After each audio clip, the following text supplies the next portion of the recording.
Welcome to Rainer Avenue Church Lenten Reflection Stations for our series, A God Who Grieves. This is Station 1, Denial and Isolation. There was a man named Laban who had 2 daughters. Leah was the older and Rachel the younger. Rachel was stunningly beautiful, and it was Rachel that Jacob loved. So Jacob worked 7 years to marry Rachel. Then Jacob said to Laban, "Give me my wife. I've completed what we agreed I'd do." The evening on their wedding night, though, Laban tricked Jacob and gave him Leah instead.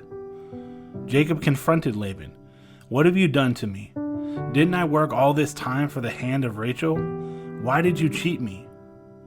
Laban said, "I will give you Rachel also, but it will cost you another 7 years of work." Jacob loved Rachel more than Leah.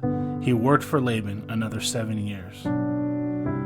When God realized that Leah was unloved, he opened her womb. But Rachel was barren. Leah became pregnant and had a son. She named him Reuben, which means, "Look, it's a boy." "This is a sign," she said, "that God has seen my misery, and a sign that now my husband will love me." She became pregnant yet again, another son. She said, "Now maybe my husband will connect with me." We have 3 questions for reflection. I will read each question and then give time for reflection. What griefs might Laban, Jacob, Rachel, and Leah be experiencing?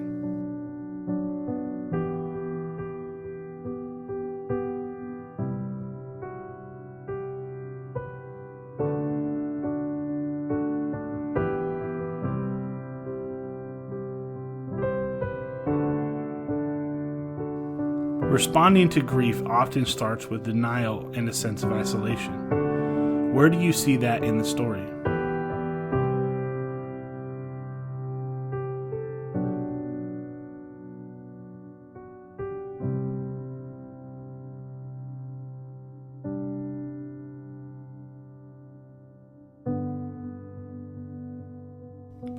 When have you found yourself in denial as a part of your grief?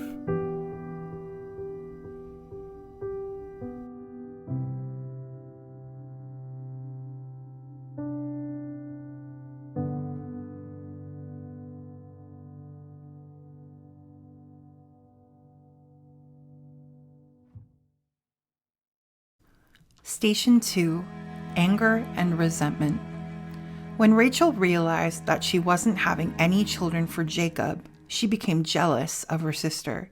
She told Jacob, "Give me sons or I'll die." Rachel gave Jacob her maid Bilhah, who became pregnant and gave Jacob a son. Rachel said, "God took my side and vindicated me. He listened to me and gave me a son." She named him Dan, vindication. Rachel's maid Bilhah became pregnant again and gave Jacob a second son. Rachel said, "I've been in an all-out fight with my sister, and I won." So she named him Naphtali, fight. And then God remembered Rachel. God listened to her and opened her womb. She became pregnant and had a son. She said, "God has taken away my humiliation." She named him Joseph, may he add, praying, "May God add yet another son to me." Reflecting. The internal pain of loss can provoke harsh attitudes and thoughts towards others, even loved ones. What might Rachel's anger have felt like for herself and for Leah?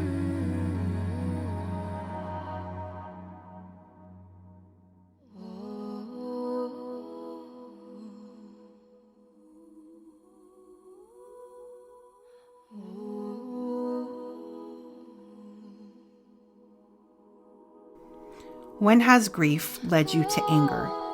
What did it feel like? What did you do or want to do?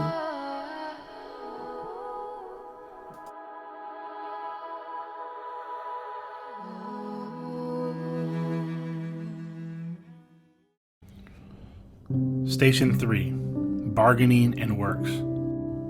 Then God said to Jacob, "Go back home where you were born. I'll go with you." Jacob told Rachel and Leah, Your father is not treating us as he did before, but the God of my father hasn't changed. He's still with us." Rachel and Leah said, "Our father has treated us far worse than outsiders. Our father wanted only the money he got from selling us." So they decided to take their families and run away from Laban. When Laban was off shearing sheep, Rachel stole her father's household gods. Laban rounded up his relatives and chased after him and caught up with him in the hill country of Gilead. Laban came and confronted them. "What do you mean," said Laban, "by keeping me in the dark and sneaking off, hauling my daughters off like prisoners of war? Why did you run off like a thief in the night? Why didn't you tell me? Why, I would have sent you off with a great celebration, music, timbrels, and flutes. But you wouldn't permit me so much as a kiss from my daughters and grandchildren. It was a stupid thing for you to do. If I had a mind to, I could destroy you right now. But God told me to leave you alone." Reflecting. Amidst grief, we often find ourselves trying to bargain our way out, including to bargain with God. How do you see Leah, Rachel, Laban, and Jacob bargaining and avoiding to avoid pain, here and in the previous stations?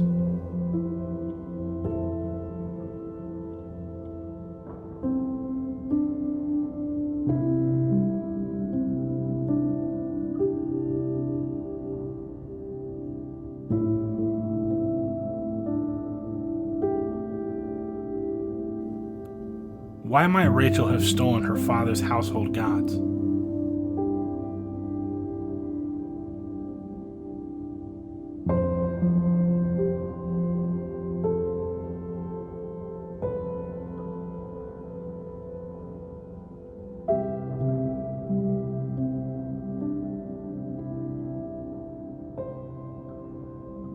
Where have you found yourself bargaining with God because of or to relieve your grief?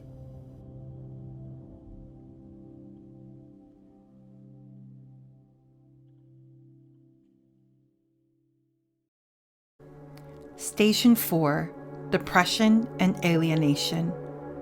At this station, keep in mind the whole of Leah and Rachel's story as we receive the words from Psalm 13. "How long, O Lord, will you forget me forever? How long will you hide your face from me? How long must I take counsel in my soul and have sorrow in my heart all the day? How long shall my enemy be exalted over me? Consider and answer me, O Lord my God. Light up my eyes, lest I sleep the sleep of death. Lest my enemy say, I have prevailed over him.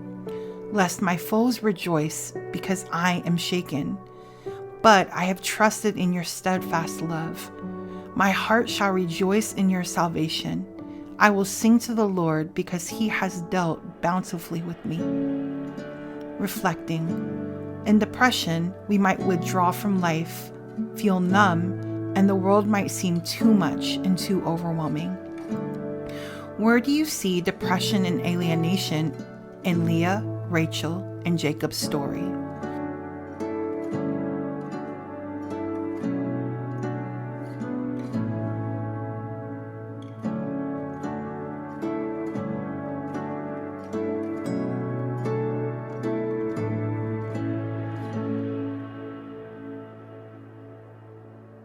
When have you experienced depression or alienation?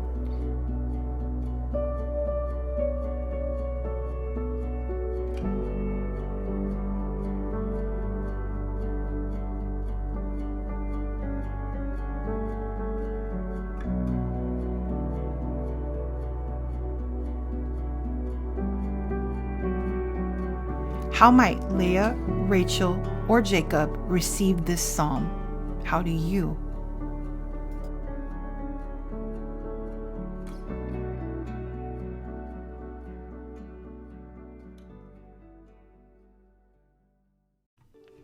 Station 5.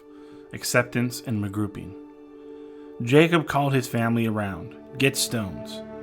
They gathered stones and heaped them up and then ate there beside the pile of stones. Laban named it in Aramaic Yegar Sahadutha, which means witness monument. Laban said, This monument of stones will be a witness, beginning now between you and me." Laban said, "God keep watch between you and me when we are out of each other's sight. This monument of stones and this stone pillar that I have set up is a witness that I won't cross this line to hurt you, and you won't cross this line to hurt me. The God of Abraham and the God of Nahor, the God of their ancestor, will keep things straight between us." Jacob promised and offered a sacrifice on the mountain and worshipped, calling in all his family members to the meal.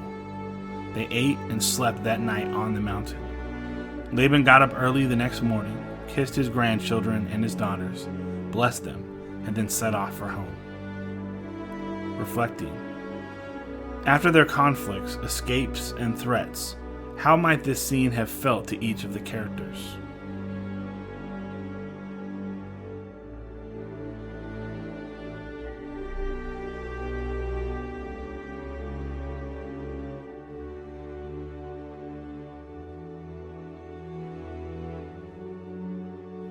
What grief or resentment might each still carry?